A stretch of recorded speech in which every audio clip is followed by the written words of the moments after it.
Welcome back to Black Liberation Through Literacy. I'm Michael Hatcher. I'm one of the founders of the Black Prism Group.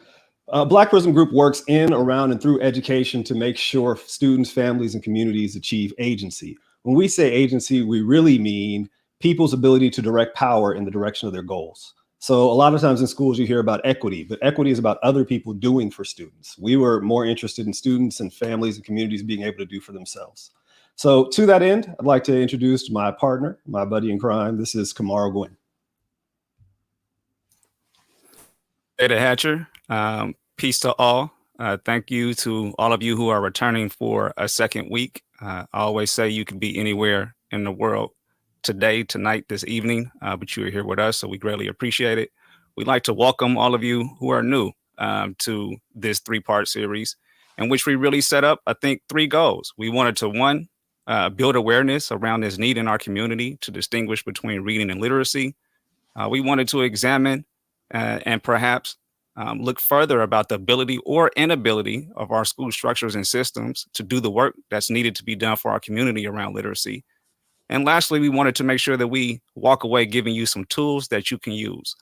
So those tools that you can use will be coming next week.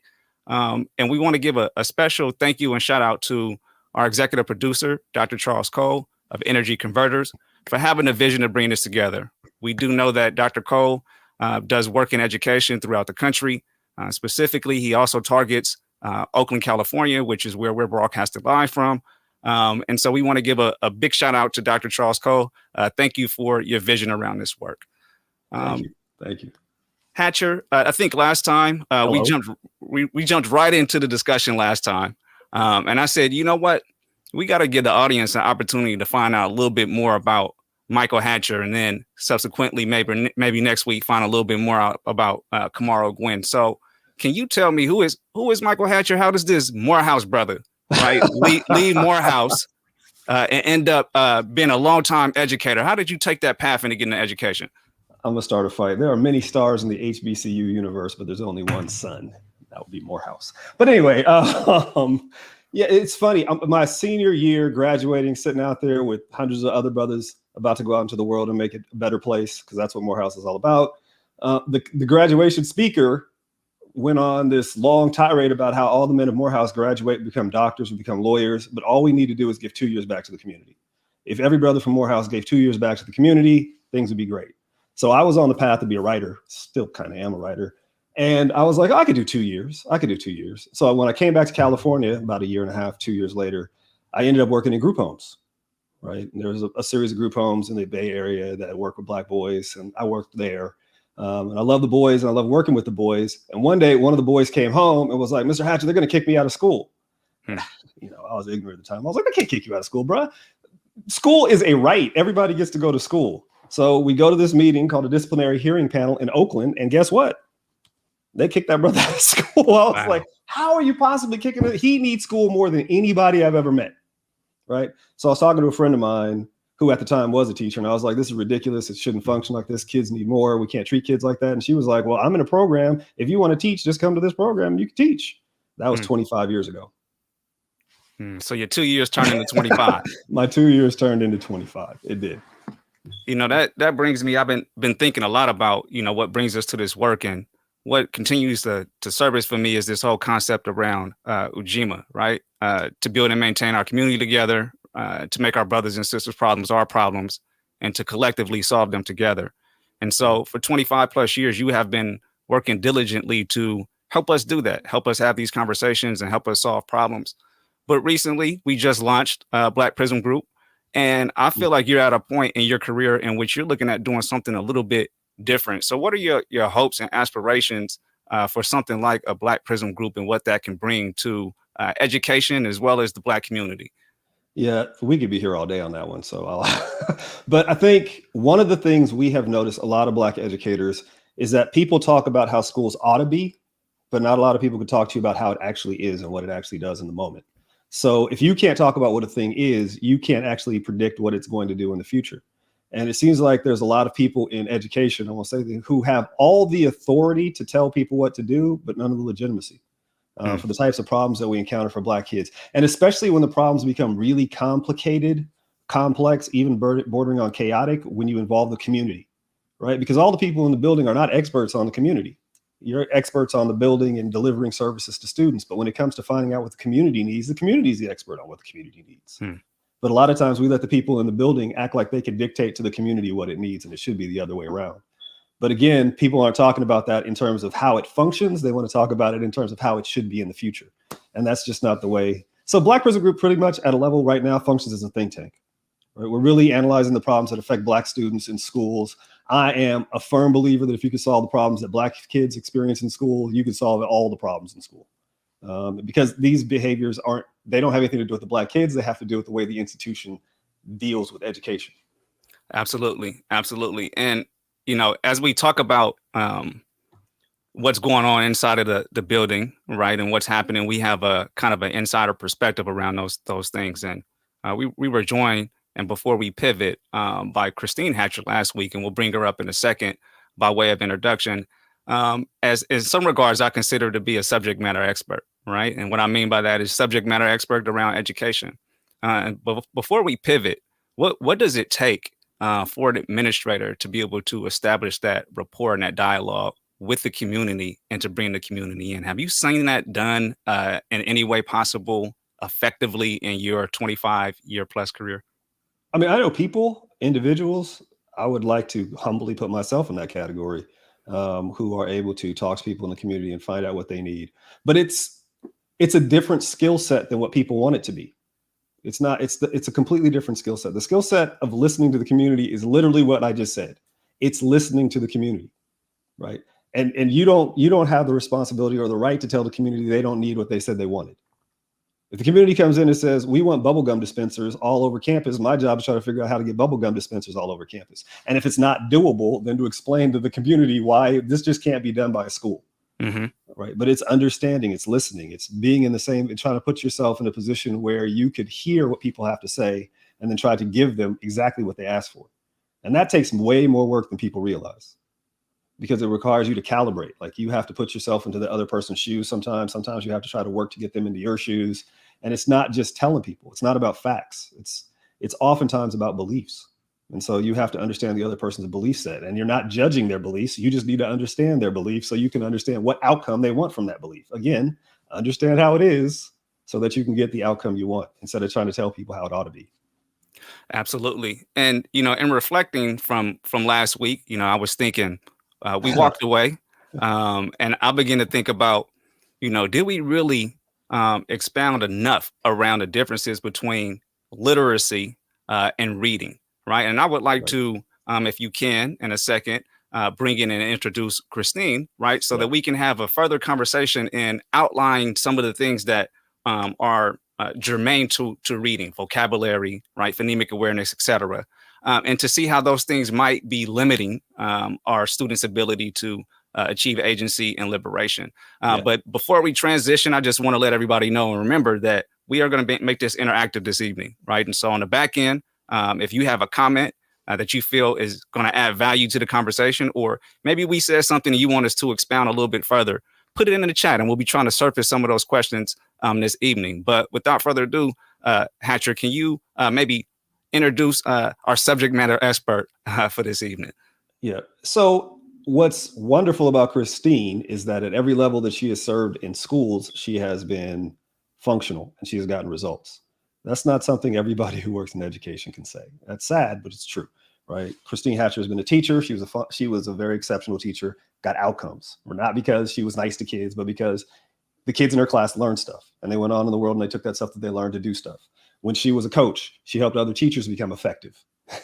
And now as an administrator, she has a school that's effective, right? This is the type of person we're talking about, who has legitimacy and the authority to do things in the community.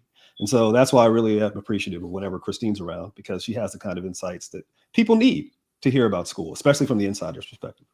So yeah, Christine Hatcher. Wow. That's a lot. I always feel like, I don't know, but thank you. I do appreciate the words and the confidence, and trying my best. I think a lot of people are trying their best. I want to believe that a lot of people in education are trying their best. I would agree with that. Yeah. Thank you So for being with us again this week. It wouldn't have felt right without having you here. So thank you for being here again. thank you for the invitation. Now, I haven't been an extended teacher. I haven't been in the classroom space for very long. I consider myself in terms of someone used this term. It was a education pedestrian, right? And I'm involved with education, but I'm not in the classroom every day. I'm not in the trenches, and both of you have been there. Can you help someone like me who hasn't had to teach reading, right, to students understand and unpack some of these key terms and concepts that a parent might see as they're going into a parent-teacher conference, and to understand what does it take to actually teach a child to read? Can I set the stage, and then Chris, because you know, as a reading teacher, I think you'd be the one. But I think first, when it comes to teaching a kid to read, especially, you know, I mean, a kid can learn to read at any age. I always say this. Huey taught himself how to read. That's Huey P. Newton, for those of you not paying attention. Taught himself to read in the 11th grade because he realized he needed to read, right?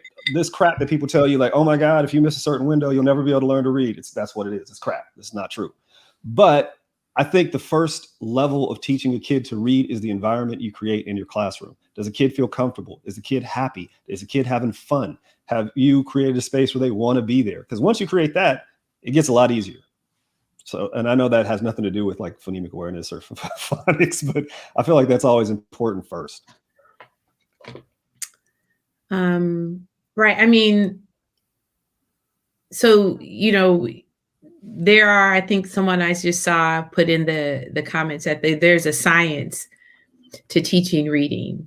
I mean, there are some basic components, right? And so anyone who's gone through a teacher education program will learn, yeah, there are, you know, 5 or 6 basic things that you cover in the teaching of reading.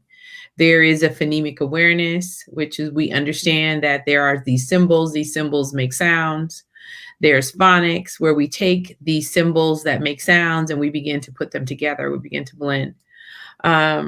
There is a fluency that is necessary. Once these symbols come together to make sounds, these sounds make words. There is a fluency to decoding, and people say reading, but reading fluency is not, that's not necessary. Fluency doesn't necessarily have anything to do with like actually reading. That's decoding, right? So we have kids who can decode words or sounds very quickly. That doesn't mean that they're making meaning. And that vocabulary comes into play and comprehension. But really, reading is about sense making.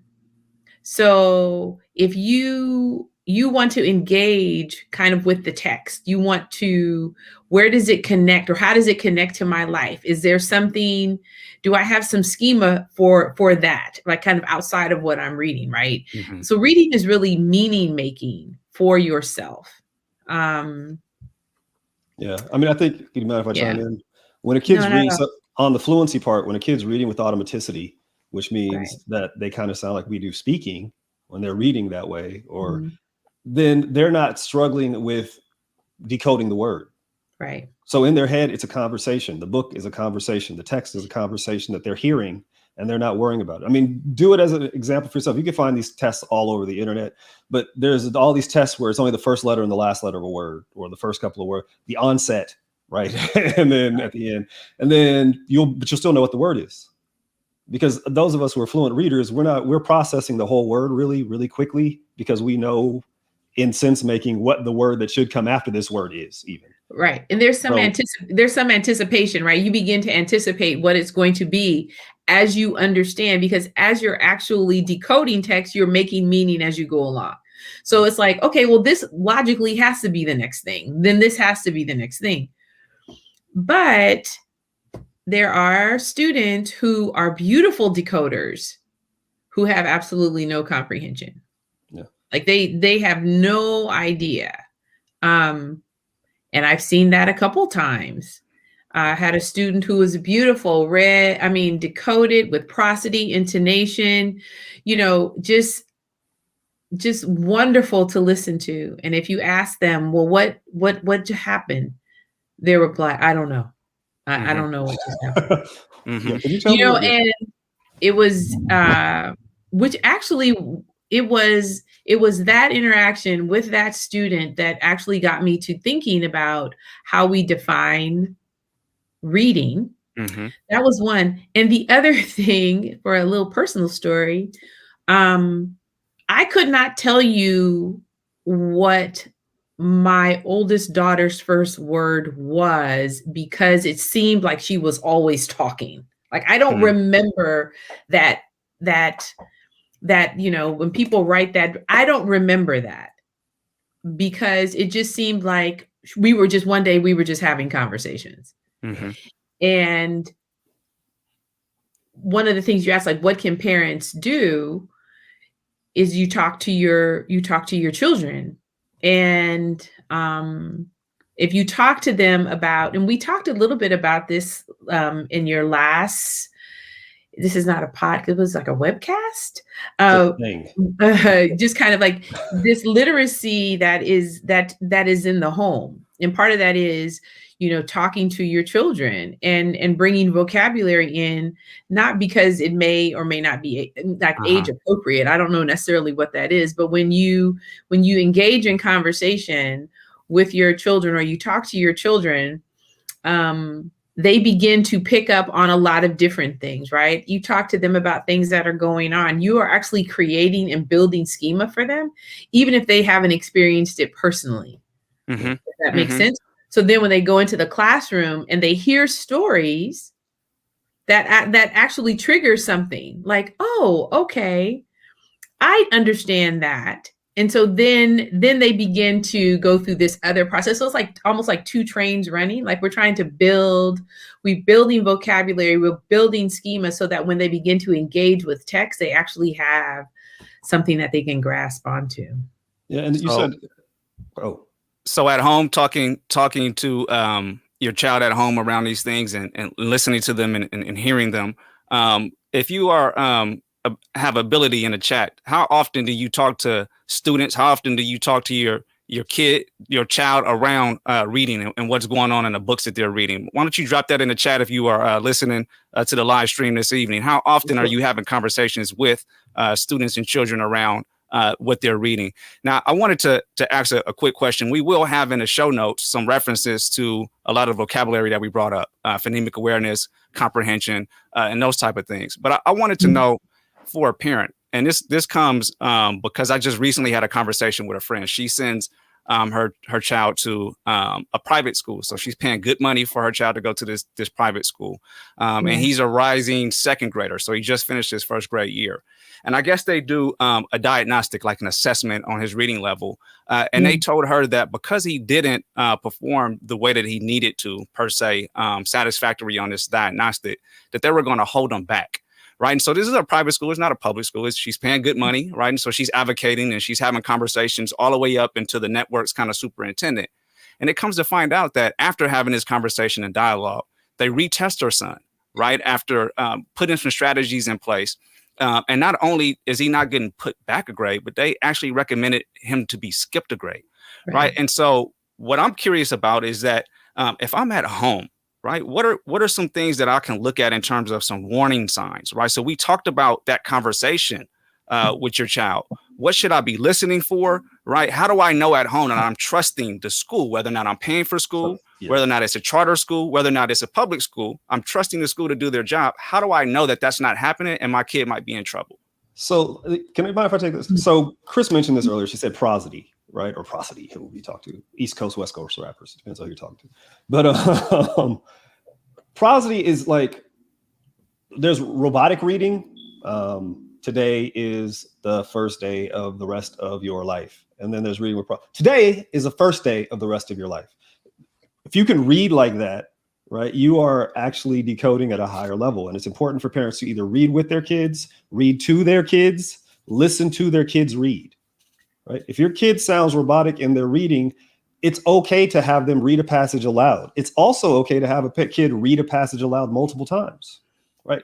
And you can make it fun. It doesn't have to be like this painful kind of thing. Like, hey, let's act out this scene from the book. We just read some pages from, I don't know, Kindred, right? You be this character, I'll be this character. I'll read the character like I think the character would say it, and you read it like the character thinks it. And we would practice that until the kid sounds the way they should. because a lot of this stuff is when they get in the classroom, they don't feel comfortable. They feel embarrassed. They don't know how to sound. Like there've been lots of kids who sit down, take a fluency assessment with me and like, be like, okay, let's try this again tomorrow. Cause today you just didn't seem to be on your game. We do it the next day and they go from like a 140 to a 180 or a 200. And so it's important for parents to listen to their kids read. Because if your kid is reading at home and they sound like they can read and somebody's telling you they can't, there could be other factors that are in there keeping them from performing in the classroom. That's not their ability to decode or. Right. And so let me just add to that. There's a couple of things that you kind of want to be aware of, because again, we don't want, like, it's not just the focus on the decoding, but it is on like, what did you read? What did you understand about what you read? That would be one thing. Or tell me about it. Tell me in your own words. That gets to some level of understanding, right? So if your student is, I mean, if your child is like way off, even if they decoded this passage beautifully, then there might be some comprehension, some understanding issues. But the other thing, I think the train of thought, I think it left me. I don't know what I was going to say. Do you mind if I say something? I know what it was. One of the other things was I saw people read. So it is just as important as it is for you to listen to your child read, it is equally important for your child to see you reading, whatever it is. And it doesn't have to be like a novel. Like one of the most influential things on me was seeing my grandfather read the newspaper. And that's actually one of the first things that I can recall reading was the newspaper, because I wanted to do that like he did that. So you as parents, you are your first and best role model for your student, your child, in terms of like developing the literacy skills for them to be successful in school. I'm sorry, go ahead, Hatcher. No, I was gonna say, I mean, it's interesting. Somebody talked about reading is a rocket science. That's a big thing. Reading is a very complicated skill to master, and teaching kids to read, and it's a teacher's job. I don't understand, let me say this a different way, pushback at any time in this. Let's say you go to the doctor for a checkup and the doctor's like, you've got cancer, go home. Then you come back and the doctor's like, you've got cancer, go home, right? And you come back, the doctor's like, hey, you still got cancer. You know what? I'm gonna have to call your parents and tell them you have cancer. Right. The doctor has to do something. It can't just be a call to your house to tell you, hey, your kid can't read. It should be, hey, here's what I've done to intervene with your kid who can't read. I've done this. I've worked on their intonation. I've done this, and I've done this, and I'm not getting any results. So now I'm a little concerned. But it can't be I haven't done anything, and now I expect you to do something as a parent. That's ridiculous. Well, I mean, I'm producer Jay here, speaking and intervening. Hey, Jamidra. I'm going to pop in with a question because I have a question from Jason on YouTube. And he said that his biggest challenge, he has a rising fourth grader, is that he's not clear about what kind of questions he should be asking. He wants to ask the right questions. So do any of our experts on the panel have some suggestions about what are the best questions to ask his rising fourth grader in relation to sort of literacy and reading? I'll pop out now. I'll start. But I mean, I think when I was reading to my kids when they were little, I would ask the questions that made the most sense to me. I wasn't trying to be like academic. I was just trying to be a guy who reading a book, trying to figure out, why do you think Harry Potter is living under the stairs, right? At 10 Downer, whatever street he lives on? Why is he under the? I don't even understand why they got this kid under the stairs. I would call CPS, and then the kids would chime in, right? Like, yeah, I don't think that's right either. It's the conversation you create. It's creating the safety and the wherewithal with your kids that it's okay to talk and ask questions. Even the dumbest questions are better than no questions at all, right? Why does Harry Potter have a lightning bolt on his head? Sometimes I ask that question even though I know. But Hatcher, are there generic no dumb questions? Yeah, there are no dumb questions. Yeah, I was going to ask Hatcher before so there was one question from Brother Conrad in the chat that we'll get to before we transition to our next segment and as well as our next guest. But before we introduce that next guest, I wanted to know, Hatcher, are there generic questions, right? So in that question, in an example that you gave, what if you didn't know anything about Harry Potter? What if your child came home with a book that you've never picked up before? You haven't even read the inside of the sleeve to even know what the characters are about or what the novel is. How do you have generic questions that you can ask your child to see just off the whim, right? We're eating dinner. I've never read this book, right? I know you're supposed to read it. What questions can I ask without having any knowledge of the text that can get us to the point of, okay, I feel like you are where you really need to be in terms of reading? Here's a teacher trick. Here's a 50-cent teacher trick. Okay, right? give us some $50 strategy. teacher trick. Chris probably has a lot of better stuff. But when I was in the classroom, why? I wonder why the cover of this book is purple. I wonder why they put this character on the front cover. I wonder why this kid lives here. I wonder why? Because why is open-ended. Why forces the kids to do the heavy lifting. They have to think, right? There really aren't any bad answers, because my question might not have been phrased well, but why? Why keeps you in the game? When you feel like you're losing it as a teacher, why? Why don't you understand what I just said? What did I do wrong? Why are we having this problem? I mean, why is one of my favorite questions. And you feel the same way about a parent? Tell me about that book. Oh, so-and-so did this in the book. Why did he do that? So just go on a series of, okay. Yeah. Why? Yeah. And you'll know the level of interest by the detail that you get. Right. So if you're getting monosyllabic responses, either maybe they're not really engaged with the book. So you could even ask like their level of interest. Is this something that interests you? Is there something else that interests you? Maybe they haven't started reading it yet. Maybe they think it's too difficult. That's a good way. That's a good time for maybe a parent to lean in a little bit. Yeah. And do that reading with their child. I want us to really just kind of be mindful of when we talk about reading levels and where kids should be and so on. Data can be important, absolutely. But sometimes I think we have quantified things to a place where I think you touched in telling the story about your friend's son, where it's hard for us to really see what the skills are because we are so dependent on this data. You know what I mean? That we're missing actually a lot of skills that kids have and that they're actually able to do. And we're not thinking about a lot of these tests have this text out of any sort of context for kids. Like, where is this coming from? Mm-hmm. And I think, interestingly, I was just reading this thing that we do twice as much instruction in reading as we did like 20 years ago. And kids aren't reading any better. Wow. Yeah. So I just want to kind of caution us before we can go down this path of, this is where an 8-year-old is supposed to be. This is where, an 8th grader is supposed to be. This is what kids should be doing by 12th grade. Where they are is where they are, I think. And we need to figure out how are we going to do a better job of engaging kids. Absolutely. Engaging kids and advocating for themselves around the things that they're interested in. Then I think we'll see this increase. And then I'll be quiet on that note because I know you want to. Can I chime into one thing about the engagement piece? If kids aren't engaged in a book in your class, it's on you as a teacher. I would almost say the same thing to the parents, right? Parents, you read books that you like. I'll give you an example, right? Hey, kids, we're going to read this book called Coraline because the district says we have to read it. So it's got 180 pages in it, right? It's got some pictures, some stuff happens. Here we go. Right?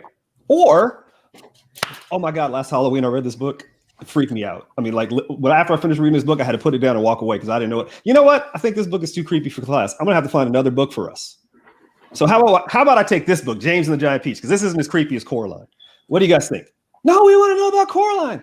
And this works in middle school, it works in high school. If you are passionate about the book, if you read the book and you can talk about the book, the kids are going to want to read the book and talk about the book. And right, like I've gotten from good professors just as much out of, say, Henry James's The Ambassadors when I was in college as I would have out of Baldwin, because the professor was good and got us engaged in reading the book.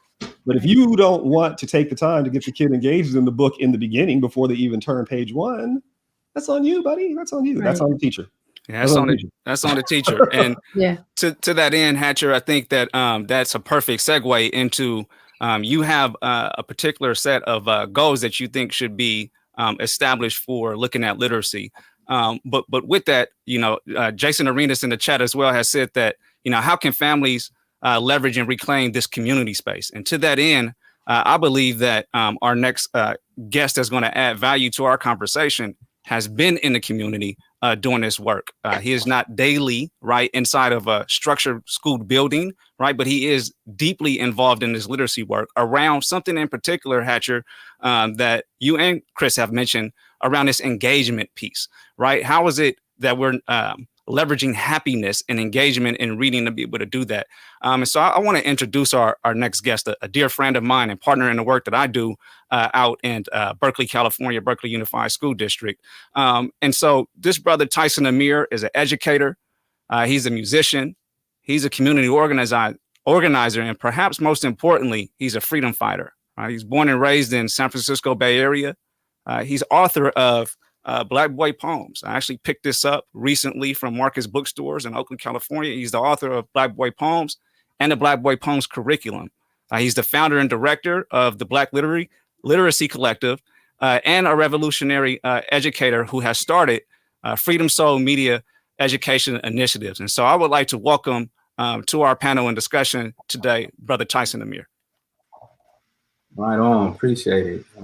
Thank you all for, number one, creating a space where we can have these extremely important conversations that need to be had within the community for us to be able to listen to, learn from, and grow together as a community. And then second of all, thank you for inviting me to be a part of the conversation. Welcome. It's good to have you. Welcome. And you know, the brief bios that we get and we read, they don't dive deeper into who an individual is, right? And so for those of us who are just now getting a chance to be introduced to you here, can you just share a little bit more about maybe who you are and what has driven you? The same question I asked Hatcher in the beginning. You could have done anything. You're multi-talented, heavily involved in hip hop space, a musician. Why did you want to focus on literacy? I don't know if that's really what it is, right? So it's just a part of it for me, because the answer to the question is it's about the freedom and the liberation of the people.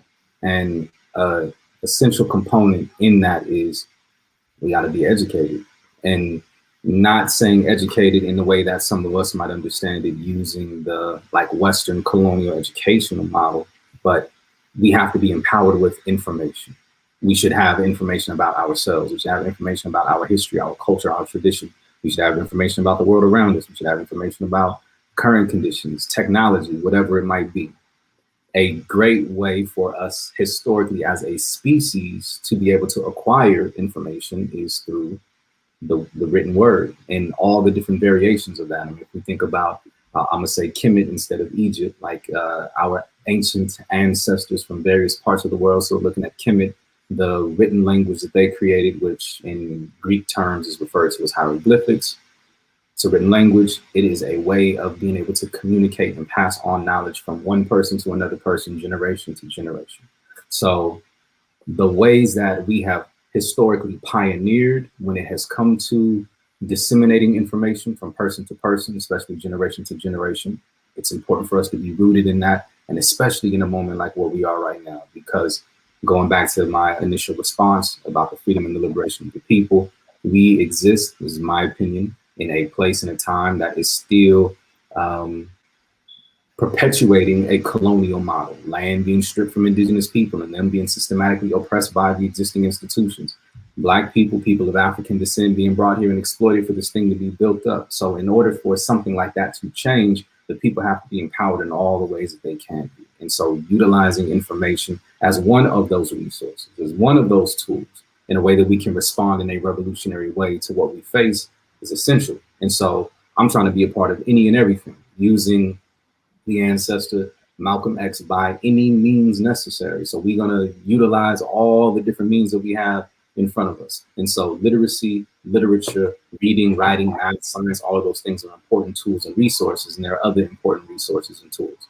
So I know I have something that I can contribute to this conversation. So then the responsibility for me as a member of this community is to do what I can for this conversation, which is I'm gifted with these bars. And so I'm using that. And then that evolved into writing this book, evolved into writing this curriculum and establishing these educational programs that represent so much of what I was saying in the previous comments.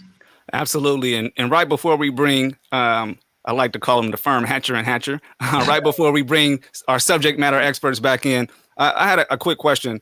around just the book and the curriculum, right? I've used this and had an opportunity to see the impact that it has had in terms of influencing and building engagement with our youth in Berkeley in the program that I run.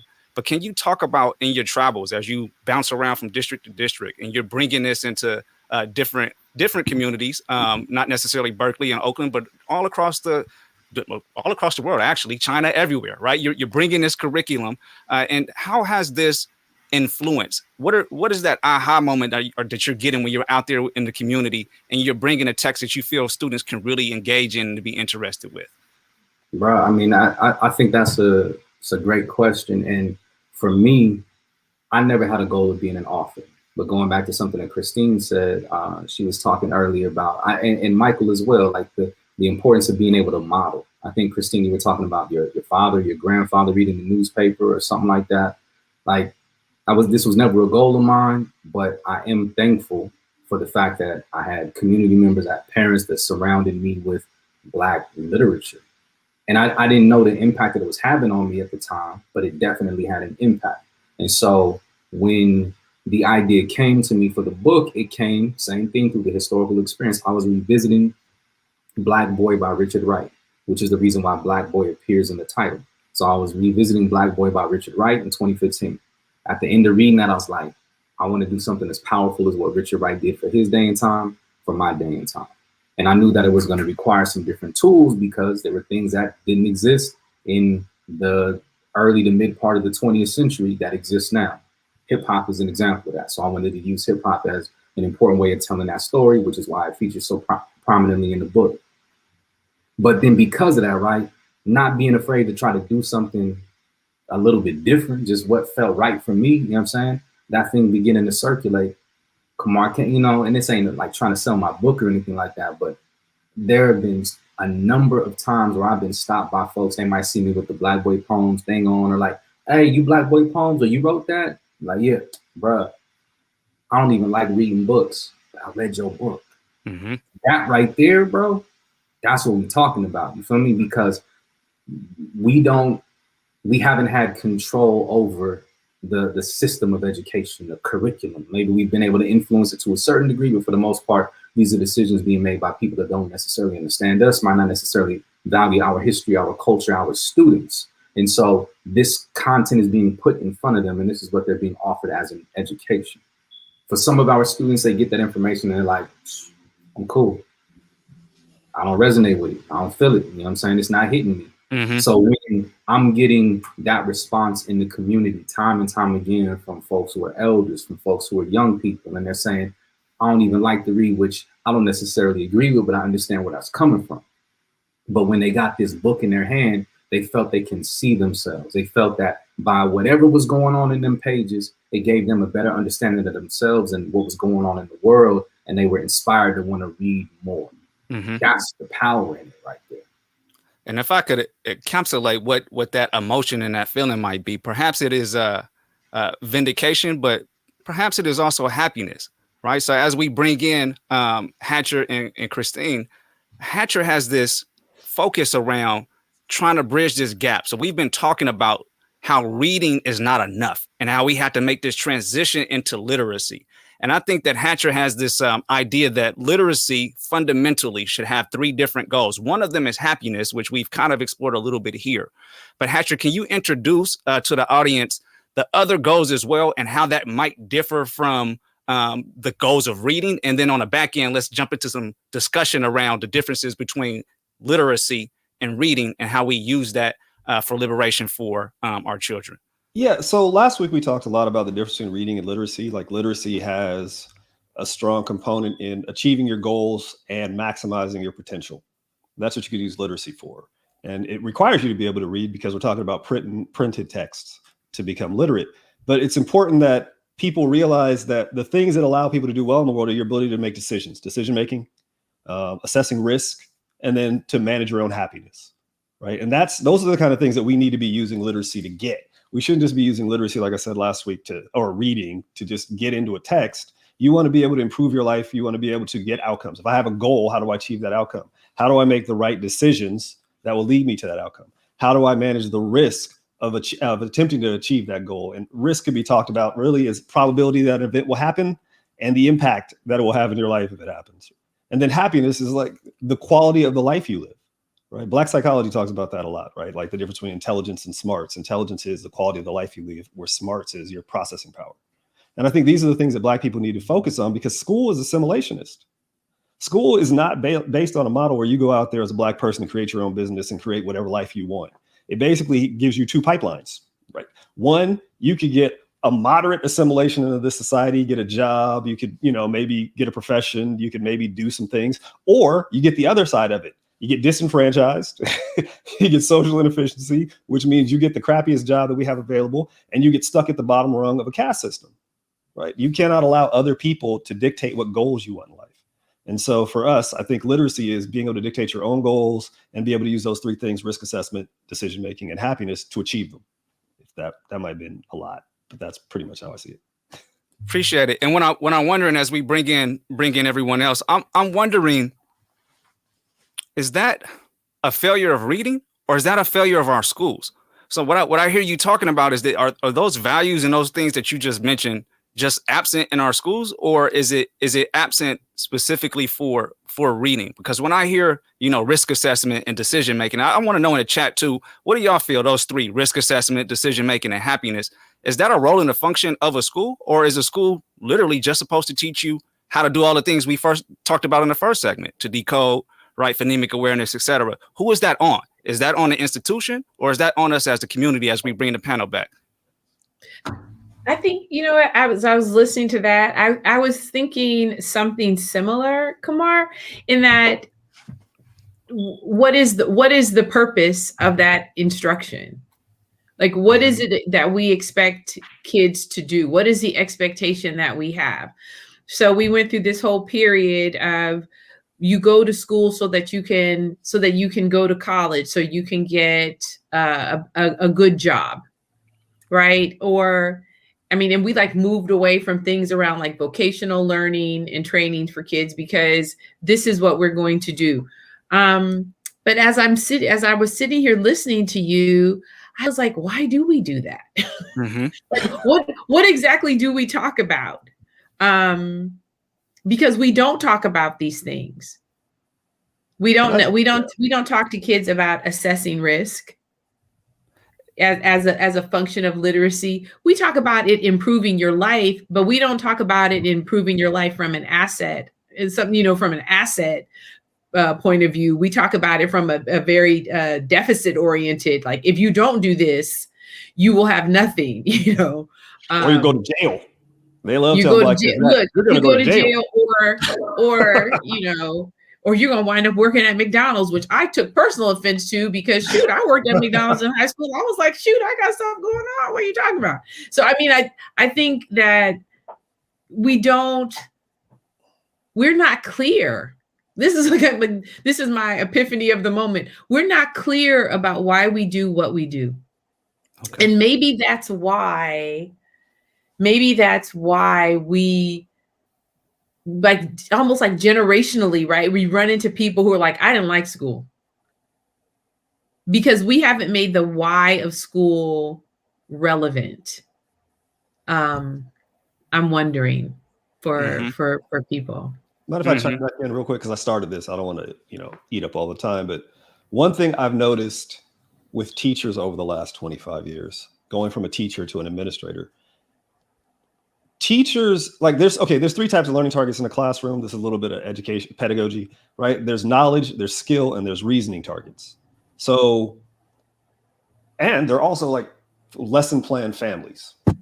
I can think of 7 lesson plan families with different types of models in each of those lesson plan families. But the teachers we see coming into schools today only know one lesson plan type, and it's a direct instruction lesson. And you cannot use direct instruction to teach a kid to reason.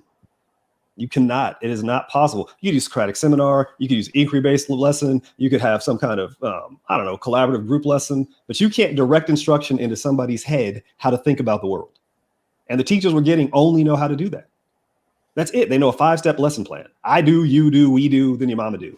Like, I'm like, I don't even understand why you don't know how to teach.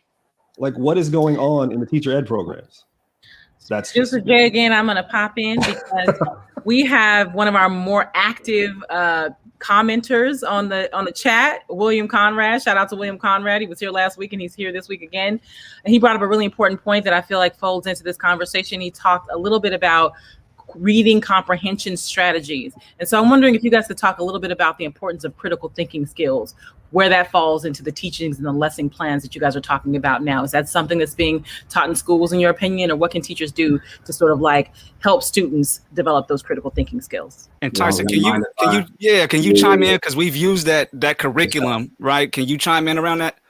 Yeah, so I mean, everything that was just being said by Christina, by Michael, is extremely important. And I want to shout out a couple of people I saw in the chat. The homie Hector, I see you in here. Hector's an educator who teaches at Eastside Union High School District in San Jose. I met this dude years ago, gifted mathematician, like math major, like doing his thing and really trying to uplift youth. And I also see Mama Diana in here, Diana Levy from Hayward Unified School District. So with that though, right, as you were saying,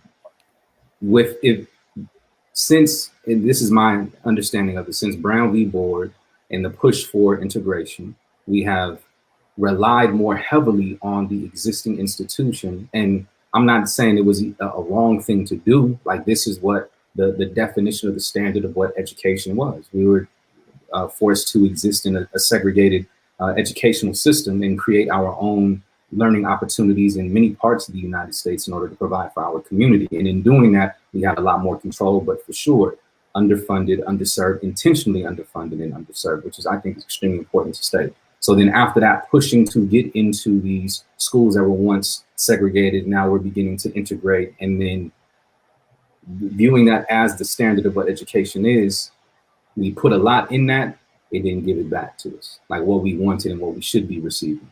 So when it comes to the curriculum, when it comes to the teaching programs, the teacher training programs, all of those are like feedback loops which feed into this colonial model of education, which has never valued Black people, Black lives, other peoples of color, but especially us, Indigenous folk as well.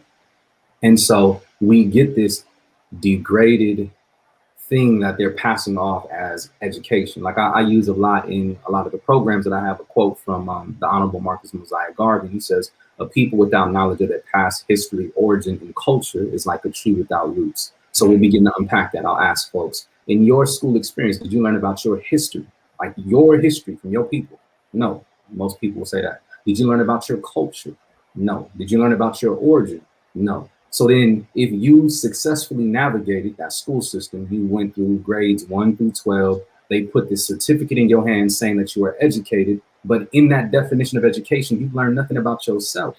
Like, what type of education is that if you don't know anything about yourself, your history, your culture, your people? You may have been educated about some other people, a romanticized version of them and how they see themselves, but you don't know anything about yourself. And then aside from that, what skills have you picked up that allow you to like protect and serve or be able to function for yourself and be a resource in your community? Or, as Michael was saying, have you just been fed this small assimilationist plan in order to become an employee for some company or some corporation that probably doesn't value you and your community either?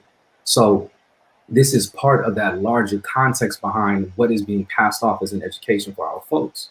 And so in the methodology, in the pedagogy, in the curriculum, we see that reflected in all those places. And that is why it is so necessary. And we've had folks historically in our community try to develop curriculum, literature, programming that focuses on the places that are being missed by the program of education that so many of our young people are being fed.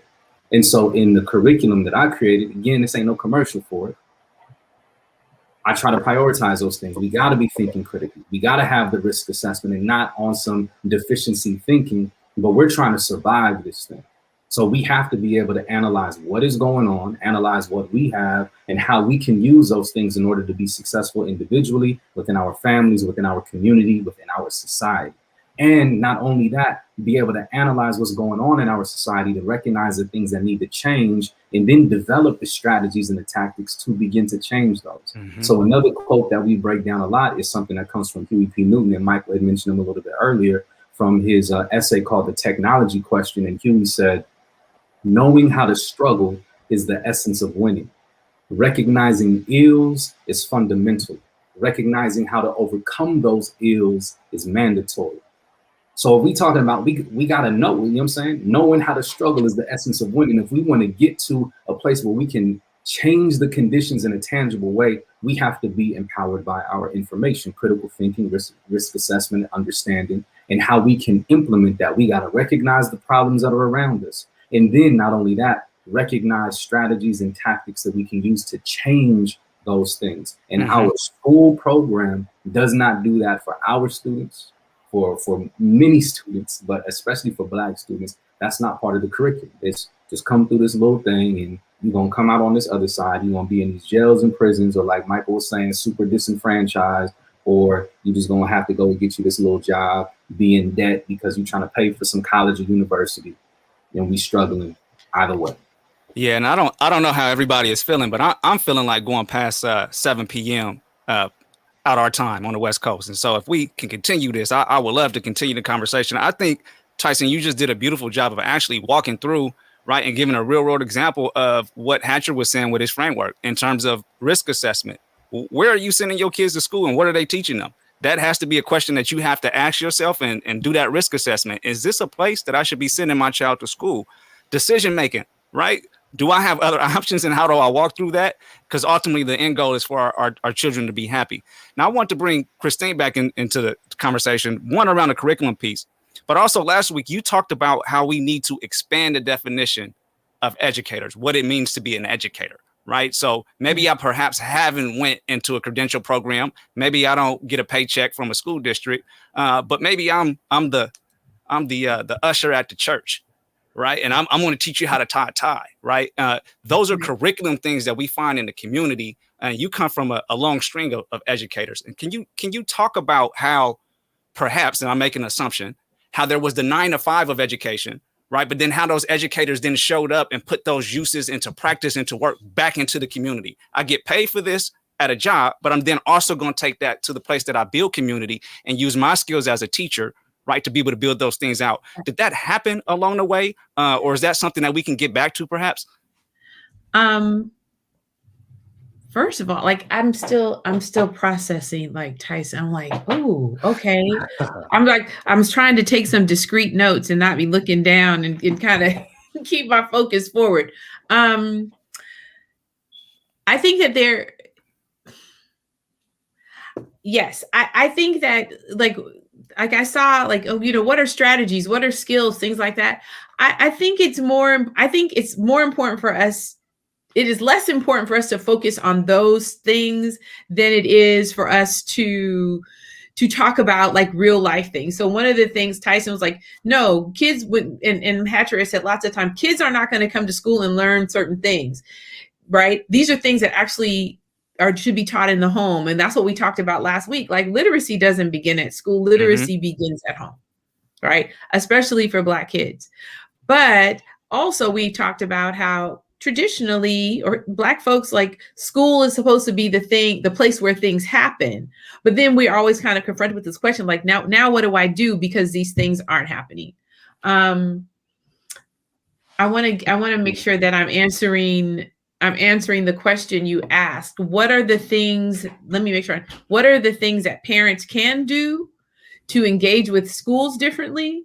And kind of moving beyond. Go ahead, I'm sorry. I think in part, maybe I said the question too structured.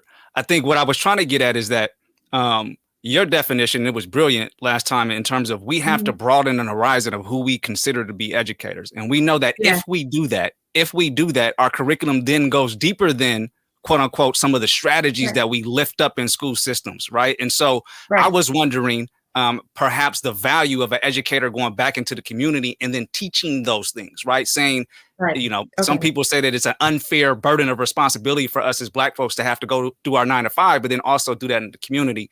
Where are the opportunities, right, that we can get involved in our community to naturally bring these things out so it doesn't feel like it's a task of a call to action? I mean, I think what I said was anyone who works in service of children has the responsibility of educating. Like, you're going to come across a lot of educators in your life. And I think when we talked about, folks going to church and how you're in conversation with maybe people in your church or people that your parents know, who are coming over. It is a person at the bookstore. I'm thinking like Blanche, at Marcus Books. Shout out. He's educating every time you go in there. You look for something. You can give her a general description. She'll be like, that is book such and such. And you can find it right over there in that corner. I mean, those are the moments, right? Where you're like, okay, this person has something to share with me. So this person has something to give to me. We've kind of gotten away from that, and not just because of COVID, but, and that's by design, that I don't think Black folks engage with each other in the way that maybe they used to in whatever circles existed previously. Like, there was a collective responsibility within the community. And so it's harder to find those places, I think. But I also recognize that there is a desire to create those spaces now.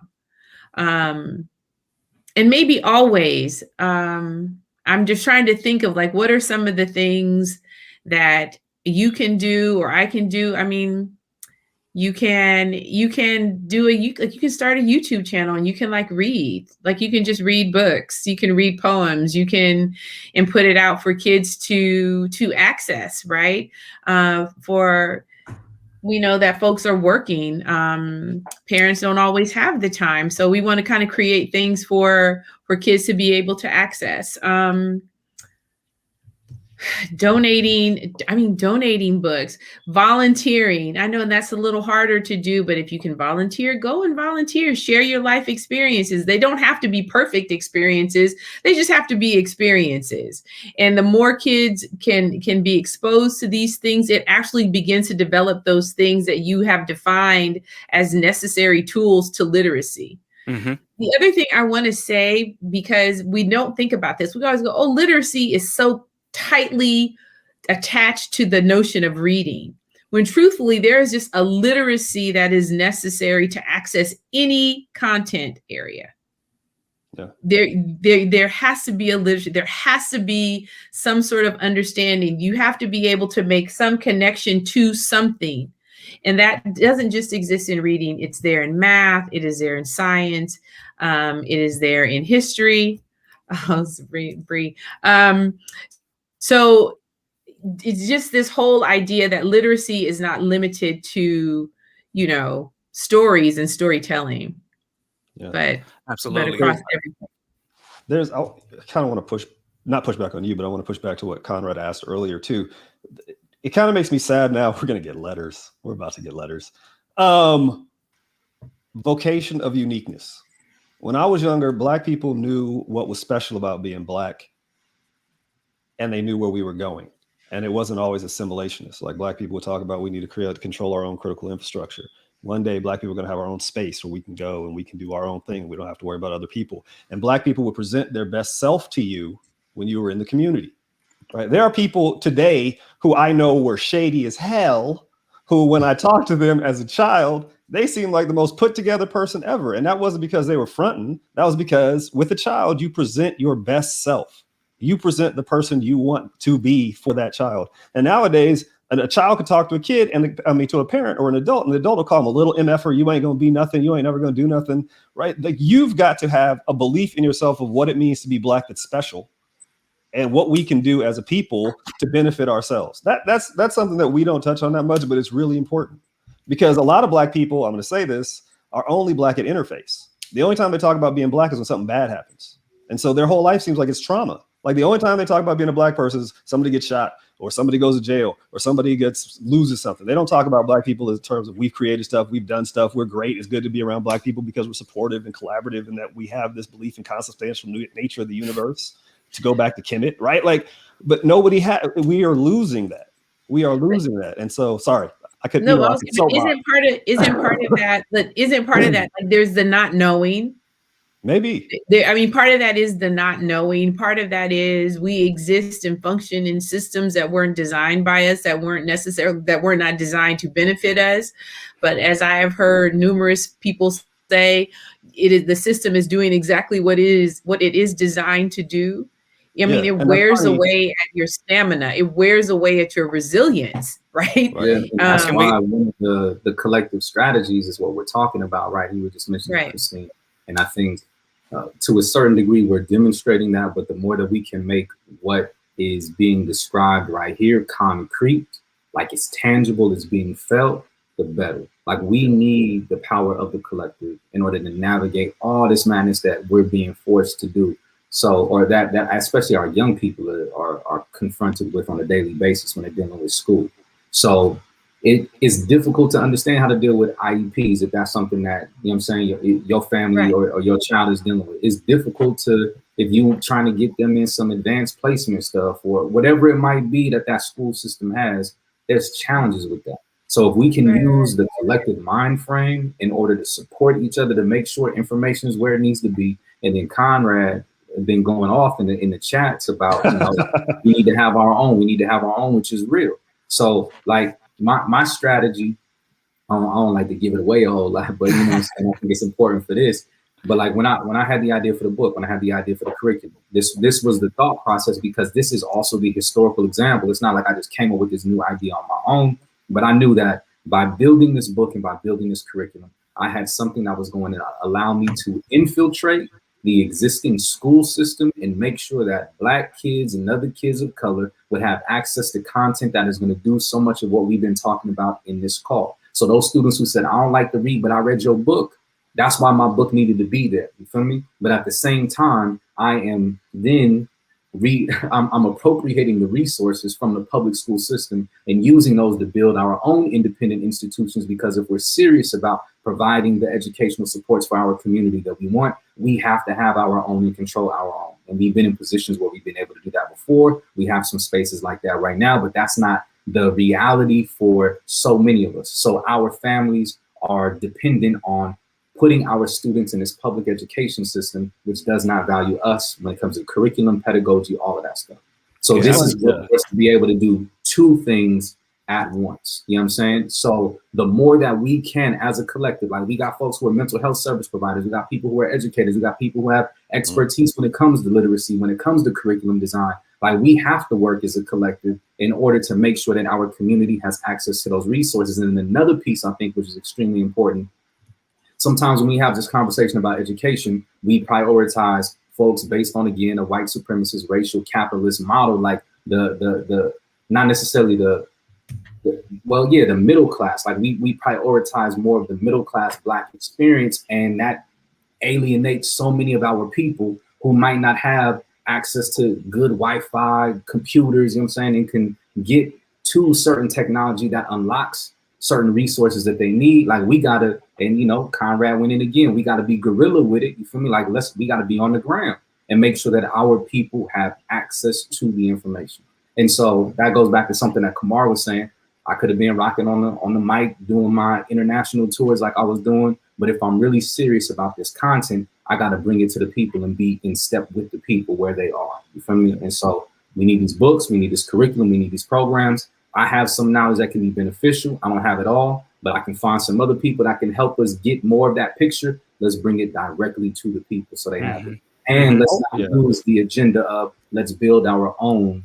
Let's deal with the current reality and let's work on building our own, so we can have the institutions that can really serve our community properly. Can I bring back a comment? Let me bring back one comment. And also shout out to Sister Sasha in the comments. She said going back to starting the YouTube channel. She said that she has a read aloud. She does read alouds on YouTube, right? And I think leveraging technology is free, right? We can leverage that technology and get the information out more advanced than we ever could before, right? This platform right here, right? This Black Prism Group, this conversation, this didn't exist, right? 20 years ago, right? We have the ability to be able to do that. So let's utilize that technology in order to get the message out and get the word out. Now, I did want to go back to something, and I got to scroll a little bit to go find this, but Dr. Cole is here, right? In the building. literally, virtually, somewhere, right? I don't know where that exists, right? But however, he said that we live in an empire, and empires indoctrinate, and we can't show up, right, to checkers with checkers to a chess game, right? And so, meaning, right, Hatcher, we had an offline conversation around this whole framework of feeling that schools use this idea of generous tit for tat against Black folks in order to contain the conversation in a way that allows them to be able to force us to be reactionary, and that there is an action and we respond to that action, and we feel like that is a throughway towards liberation. Can you break that down really quickly? Because I've heard a couple times in the conversation is that we're playing the wrong game. What game should we be playing, or how do they got us trapped? Yeah, full disclosure, I'm about to answer the question I wish you had asked first. And then it's your world. Go ahead. Then I'll come back to that. No, I think I wanted to just underscore something that both Christine and Tyson were saying. I think it's really important historically. I used to have a picture on my wall of a school let's say post antebellum. I don't know when it was. I would assume it's somewhere in the 19th century, 1895, between 1895, 1935. It was one woman and 86 kids. Sometimes when I was having a bad day, I would just go in there and count the kids. Literally, I just count. Yep, it's 86. It's still 86. It's still 86 kids. One person, 86 kids. That was crazy. 2, double taxation, right? During Reconstruction, Black people were getting taxed to build public schools, but that money went to build white public schools. So Black people dug into their pockets and pooled their resources and built their own schools. Absolutely. Double taxation. That's what we called it. Or that's what they called it.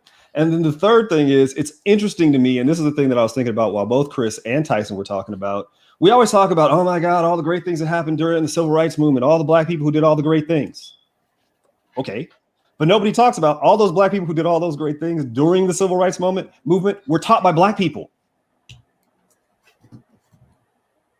All the Black people you can name that died and now are got a day or whatever, they were taught by Black people. They weren't taught by white people. They weren't taught during an integrated school system. They were taught in a segregated school system. Seemed to do just fine because all of our heroes were taught there. Right? I mean, but nobody ever talks about that. Right.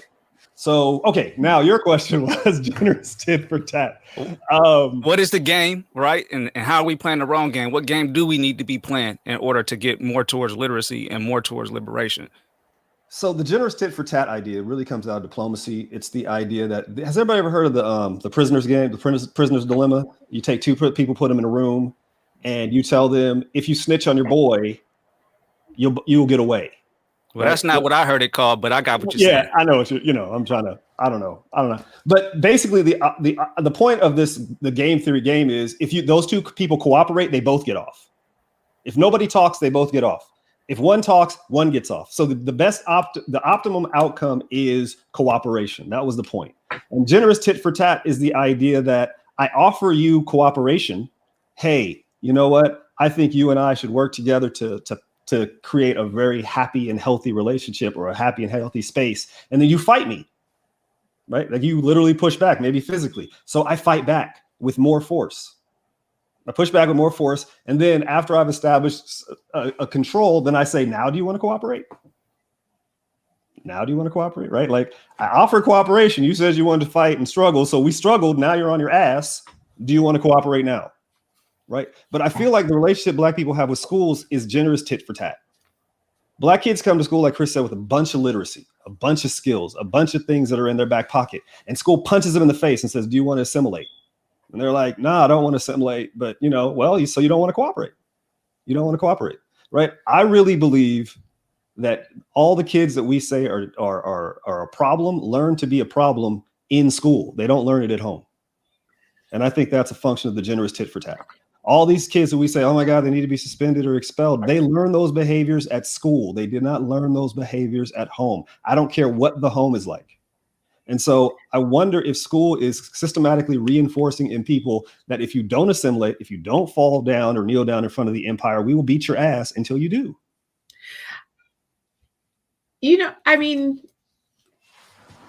I kind of like that. I kind of like that because I was having a conversation with another I was having a conversation about a student that we had that was really challenging. And at the time I couldn't see it. You know, young African-American boy, but at the time I couldn't see it. But, you know, with time, distance, you know, a little reflection, I was like, maybe he wasn't difficult. Maybe he was just awkward. Mm-hmm. You know what I mean? Maybe he was just awkward, and being awkward or unsure about himself caused him to behave in an attention-seeking way, right? That's what we say. He was attention-seeking, but like negatively seeking attention, but not because he really wanted to be in trouble, but because like, I don't know how to be, like, I don't know how to be here. And it's really easy to default to you're the problem. It's super easy to default to you're the problem. But as I sat, you know, you feel a little ashamed, like maybe that kid was just awkward and I just like completely missed it. And when I talked to the teacher, I was like, what do you think? And she was like, yeah, you know, I can totally see that. And so I think part of it is when we're talking about when kids come to school, what they come to school with, like this is the thing that I have to hold myself to. This is the thing that I have to remain constantly vigilant about, is making sure that I'm recognizing what it is that they are bringing and how, for lack of a better word, how do I exploit that to their benefit? Not to my benefit, but to their benefit. Mm-hmm. Mm-hmm. And that really, it requires a different kind of energy. So I think when we're talking about who's in front of kids and what their understanding is or lack of understanding, like if you could get somebody to say, like, I do not know, like, I don't understand this, that's like a million times better than the person who says, well, I know what's going on. Absolutely. I know what's going on here and I can fix it. As if something is broken, and it's not broken. It's just you don't have an understanding, so it doesn't work with your particular schema. So you're gonna break it until it does fit in yours. And I think that's where we are, you know, with schools. But I also think the beautiful thing about this moment is, to your point, we're having these conversations, and we're really questioning the things that folks have taken for granted as gospel for such a long time. I am super encouraged by the number. I mean, it's not great, let me be honest, but I am super encouraged when I see, you know, young Black folks coming into education. I am a little more than a quarter century in. I've never done something so long in my life. I never thought I would be doing something this long in my life, but I did. I've had a number of wonderful role models who have really encouraged me and sustained me in this work. And so I want to encourage people who want to contribute to come into education, like whatever door is open, you know what I'm saying? Like, you don't have to be the classroom teacher. I absolutely believe that in order to have an impact. Come and be the poet. Come and be the poet in residence.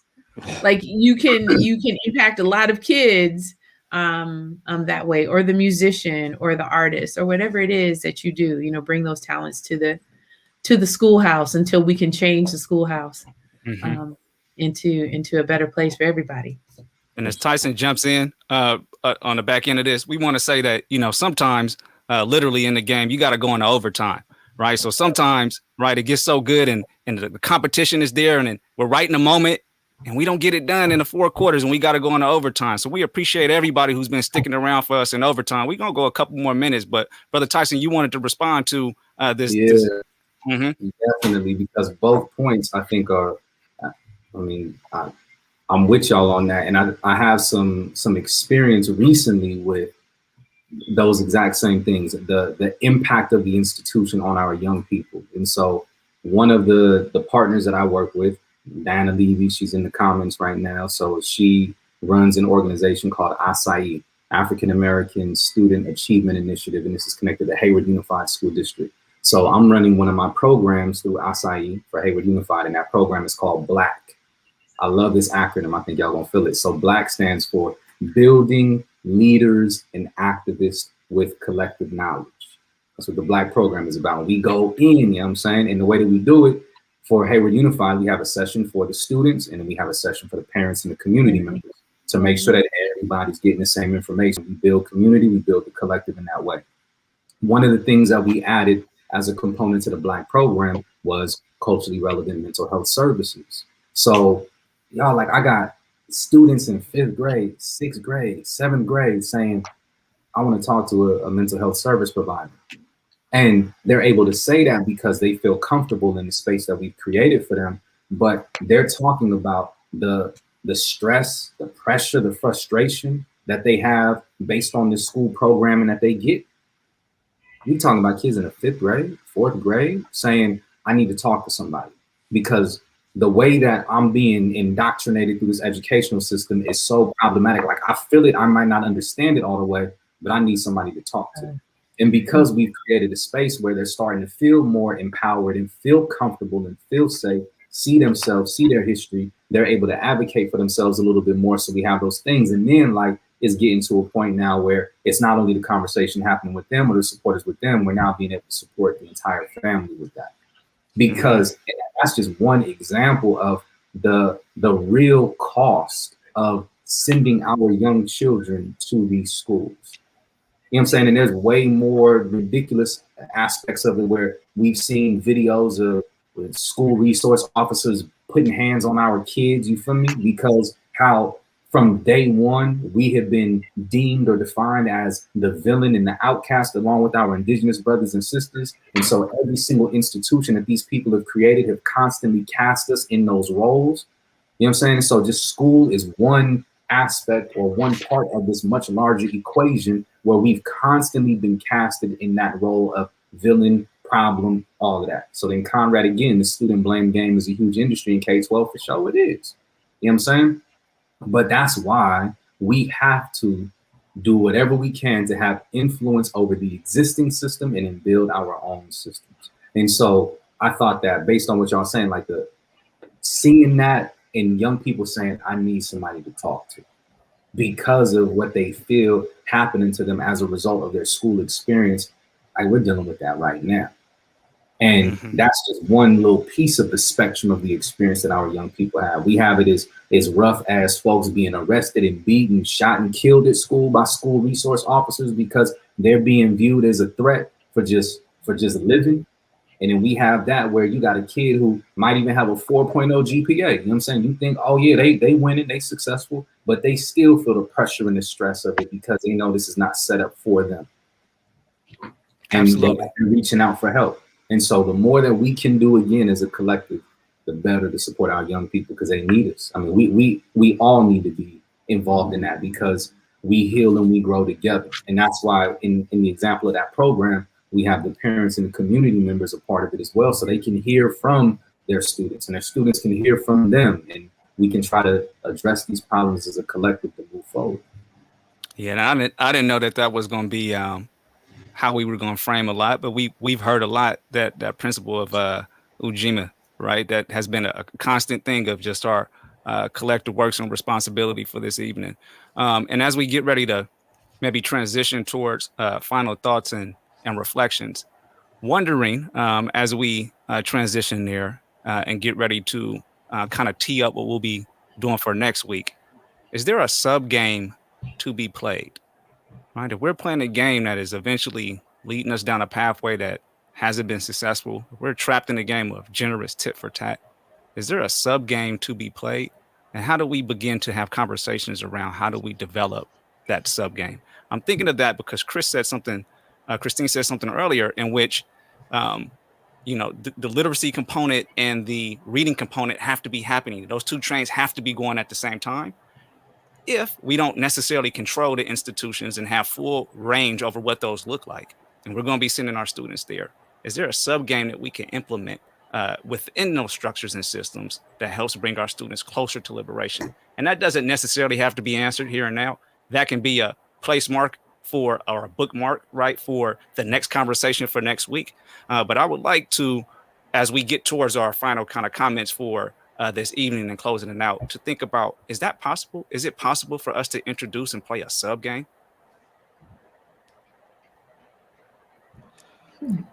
And the thing that always comes to mind for me, because this is a difficult question, because it transitions us away from identifying the problem into identifying solutions. And we shared some. Tyson just shared one about really making sure that our wholeness and our wellness and well-being is taken care of, right? That is a sub game, making sure that students have an opportunity to be able to voice that and move forward with it.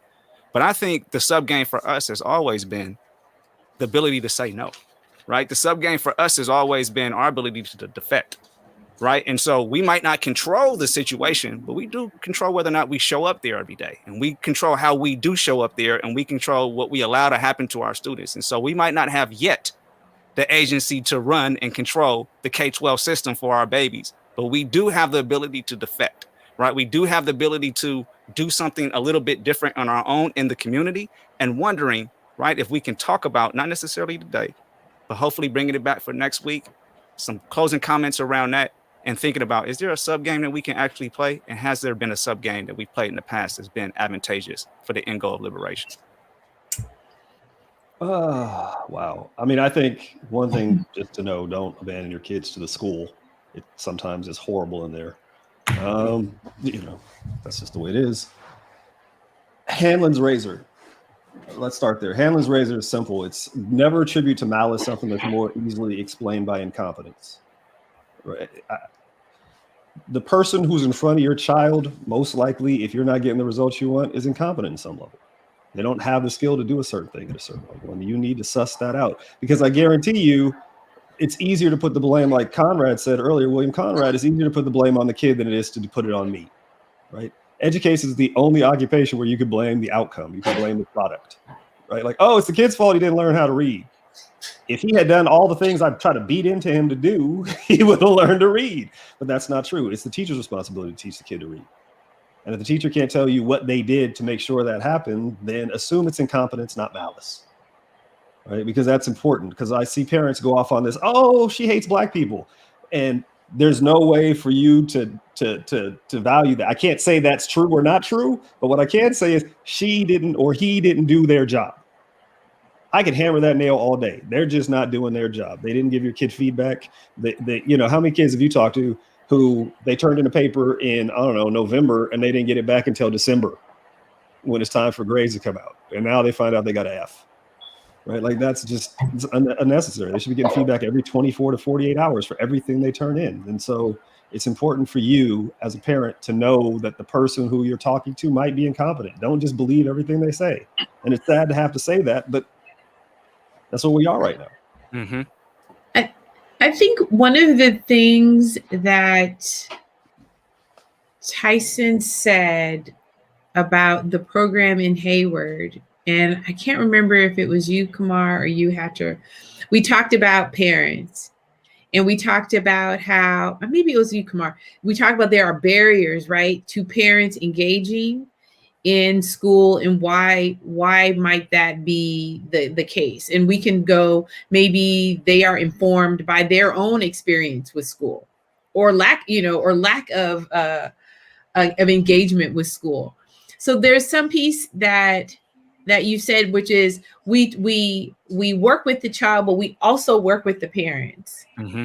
And so if there's a sub game to be played, it would be, how do we create the conditions within our larger community, but within the parent community, so that those barriers are removed? What is it how do we deal with whatever trauma or how do we remove, it's not like in my head, it's really clear, but like, how can we address the trauma that has occurred to parents as students, so that they have a better understanding of how to not replicate that? Because even if they have been traumatized by their own school experience, they still send their kids back to school, right? They send and a lot of times they will send their kids to the exact same school that they went to, right? Because even dysfunction, even if it's familiar. I mean, you know, we do that. But it's almost like that is really where we need to start. We're talking about, oh, with the teachers, the school. Nah, maybe it is just in how can we, which is part of what you guys are doing, right? But how do we really get to that so that folks feel empowered, that they realize you don't have to have a college degree in order to engage in a conversation with your child's teacher. Yeah, this is what's coming up for me. Mm-hmm. So I think, yeah, Tyson, I would like to hear a go? little bit. I would like to learn a little bit more, but that's what I'm kind of thinking. Yeah, I got you. As a sub game. I think there's several things that have come to mind, and I'll try to be as brief as I can with it. So how we played a sub game, of course, because that's our survival has depended on that historically in this land. Like, we've always been the people who have tried to hack the system. So there's I think the history, I'm forgetting what book it was from. Yeah. Anyway, all right. So when we talk about like the system of surveillance and the historical system of surveillance, one of the very first things that was instituted in colonial America in order to try to surveil populations and had an impact on Black populations and indigenous populations was you have to have a pass or a piece of paper in order to be off a plantation or to be in a certain area. We still have that, which is why we got IDs and all that other type of stuff. And now that stuff is moving into, biometrics. But anyway, we hacked the system. So they tried to outlaw us being able to read and write. We still learn how to read and write, and then be able to write passes for ourselves in order for us to be wherever we need to be. So we've constantly played that sub game of hacking the system in order to survive. And then beyond that, for our community to be able to thrive. You feel me? So I think that's a very important historical precedent to set. And then, as you were saying, Kamar, the power of no, that's also extremely important for us to recognize, but we have to have a viable alternative. Mm-hmm. I think COVID and distance learning has, for many people, revealed a potential viable alternative, because we could, like Sister Sasha over here, talking about her YouTube channel, and other folks who have been able to create educational institutions that are digital and provide quality education for any type of student, but especially Black students. That is a potential viable alternative, but those things have to be built out. And then once they're built out, the community has to be aware of them and have to have access to those things. That is, I think, a very important sub game. And then the other piece that I wanted to get to was something that Hatcher was saying earlier, talking about like our heroes and our sheroes and how they've been educated in specific ways, culturally relevant ways. So, in the Black program, one of the most recent presentations we did was to honor the ancestor Malcolm X, because his birthday was May 19th. So in talking about Malcolm, I was like, we can't start with the conversation about Malcolm. We have to look at what transpired before to get to Malcolm. And in that, you'll see multiple historical examples that are culturally relevant, that are about Black institutions that were put in place in order to influence generations that eventually get to Malcolm. So the real quick timeline, we begin with Booker T. Washington. So I give them a little bit of history about Booker T and how he eventually helps build out Tuskegee University. And what that looks like when Tuskegee is being built, the philosophy behind that, how the students are there, they have to learn how to work the land, they have to learn how to build the furniture, build the buildings. It becomes an entire operation that's focused on being self-determining, independent. We don't need them to do anything for us. Like, they can give us some dollars, but we're going to build it ourselves and we're going to control it ourselves. And everybody that comes through this place is going to have that knowledge and that information to be able to replicate this somewhere else. So then his example influences Marcus Garvey sitting in Jamaica. Marcus Garvey is inspired by the Tuskegee machine, says, I'm going to dip, I'm going to go to the United States, and I want to be a part of this movement that is happening with Black people who are empowering themselves, controlling their own institutions, and doing what they can to fight for the freedom and the liberation of their people. Garvey's organization is important because Malcolm's parents, of course, were members of Garvey's organization. So Malcolm and his siblings are being raised up with this knowledge and this understanding, influenced by Booker T's Tuskegee machine, influenced by the philosophy and the politics of the UNIA. And then another very important member of the UNIA is a brother by the name of Elijah Poole, who eventually becomes known as the Honorable Elijah Muhammad, who becomes the leader of the Nation of Islam in the 1930s. Black institution Tuskegee, Black institution UNIA, Black institution Nation of Islam. While Malcolm is incarcerated, his siblings join the Nation of Islam, and they join it partly because they see the similarities between it and the UNIA, which is something that their parents raised them on. They get Malcolm to start considering the idea. He eventually converts, leaves prison, goes into another Black institution, the Nation of Islam, that's able to comfort, support, allow him to mature and grow. You know what I'm saying? Use his genius and his brilliance in all these different ways that he could. When, let's think about our folks who are coming home from jails and prisons right now. What happens to them when they come into the society? You can't work here. You can't live here. You can't do this. You feel me? But it was a Black institution that was put in place that Malcolm was able to come to, and they were able to look after and take care and nurture that brother as he grew. So then Malcolm does his thing with the nation and eventually leaves the nation. And then when Malcolm is assassinated, you have a young brother here in West Oakland by the name of Huey Percy Newton, who says, we need to carry on the political legacy of Malcolm X. He's not here with us anymore, but his impact is so important and we need to carry that thing forward. So then the Black Panther Party is founded with a mandate to carry on the political legacy of Malcolm X. That's ridiculous. You feel me? Mm-hmm. Powerful. And those are all Black institutions that had an impact on Black people and had a tangible impact on Black people. UNIA, the largest organization ever in the history of the United States. You feel me? A people of color. Somewhere between 3 to 6 million people in Marcus Garvey's organization. But these are all Black institutions that had an impact on the Black community and the world at large. You feel me? We need that. We need that. We cannot be relying on their institutions. Their institutions have never served us except to exploit, oppress, and forcibly enslave. We need our own, but we need to know how to survive that and hack those institutions while we build our own.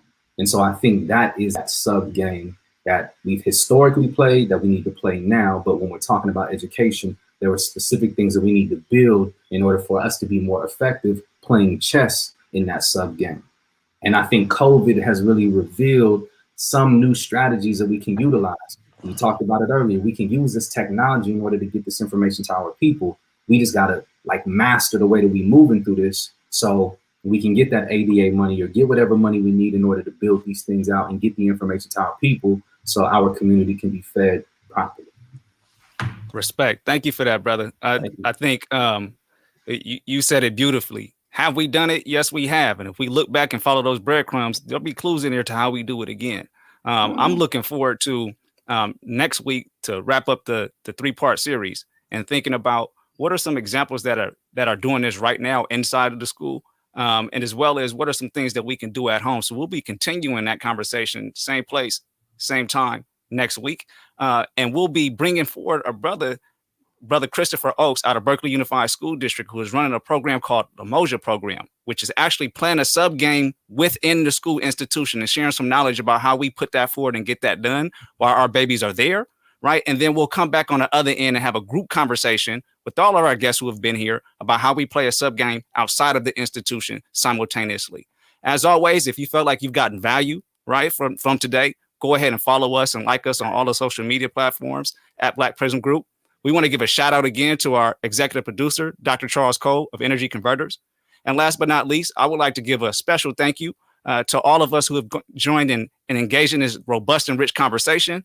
And then far and foremost, all of you who stay for this live stream, as long as you have, and overtime. We're now at triple overtime, right? And we'll be fresh and ready next week to go again. And with that said, y'all, peace and blessings, and we'll see y'all on the other side. Thank you. Good night. Thank you.